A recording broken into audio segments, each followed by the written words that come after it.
গাইবান্ধায় হঠাৎ মৃদু তাপপ্রবাহ শুরু হয়েছে। বুধবার বিকেল ৩টা পর্যন্ত জেলার সর্বোচ্চ তাপমাত্রা রেকর্ড করা হচ্ছে ৩৭ ডিগ্রি সেলসিয়াস। একই সময় বাতাসে আর্দ্রতার পরিমাণ ছিল ৩২%, যা গরমের অনুভূতিকে আরো তীব্র করে তুলেছে। জেলা শহরের বিভিন্ন জায়গায় ঘুরে দেখা যায় অন্যান্য দিনের তুলনায় লোক সমাগম কম। জরুরি কাজ ছাড়া কেউ ঘরের বাইরে বের হচ্ছেন না। কর্মজীবী মানুষেরা অতিরিক্ত গরমে হাঁসফাঁস করছেন। আবহাওয়া অফিসের তথ্য মতে বয়ে যাওয়া মৃদু তাপপ্রবাহ সাময়িক হলেও এর তীব্রতা আরও কয়েকদিন থাকতে পারে। অন্যদিকে গরম ও আর্দ্রতার সংমিশ্রণে বেড়ে গেছে হিটস্ট্রোকের আশঙ্কা। এই অবস্থায় শিশু, বৃদ্ধ এবং অসুস্থদের সতর্ক থাকতে এবং যথাসম্ভব রোদ এড়িয়ে চলতে পরামর্শ দিয়েছে স্বাস্থ্য বিভাগ।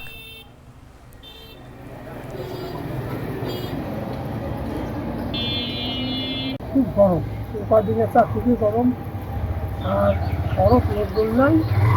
আমি একটু গাছপালা বসিয়ে জল নিচ্ছি। লোকজন গরমের খেলায় লোকজন শহরে আসতেই পারে না, লোকজন অনেক কম, খারাপ তেমন একটা নাই, হালকা পাতলা। আর সংখ্যার ভিতরে আমার 4 জন খানে আলা চলাই না ইসের মতো কামাইকার নাই কেমন একটা।